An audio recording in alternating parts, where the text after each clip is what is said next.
नमस्कार. आपल्या सगळ्यांचे सोशल महाराष्ट्र न्यूज चॅनलमध्ये हार्दिक स्वागत. चला वळूया तर एका नवीन बातमीकडे. आजची बातमी. भारताच्या सर्वोच्च न्यायालयाचे मुख्य सरन्यायाधीश भूषण गवई हे त्यांच्या न्याय आसनावर कार्यरत असताना झालेल्या हल्ल्याच्या घटनेने देशभरात संतापाची लाट उसळली आहे आणि धुळ्यात देखील त्याचे तीव्र पडसाद उमटले आहे. पुरोगामी विचार मंच आणि संविधान संरक्षण समितीच्या वतीने जिल्हा प्रशासनाचे अप्पर जिल्हाधिकारी सुभाष बोरकर यांच्या माध्यमातून भारताचे महामहिम राष्ट्रपतींना निषेधाचे निवेदन देण्यात आले.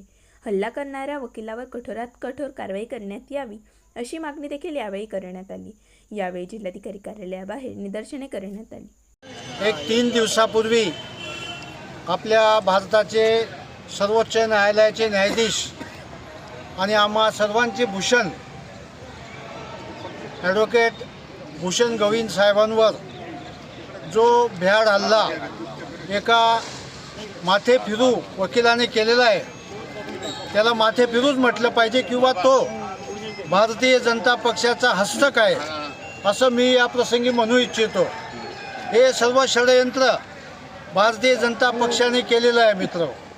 आणि सर्वांचं भूषण ॲडव्होकेट भूषण गवई जे सर्वांना भारतामध्ये प्रत्येक नागरिकांना अत्यंत आदराचं स्थान भूषण गवई साहेबांनी निर्माण केलेलं आहे आणि ते आज या लोकांना सहन होत नाही म्हणून यांनी हे एक षडयंत्र रचून भूषण गवई साहेबांना घाबरवण्याचं काम केलेलं आहे.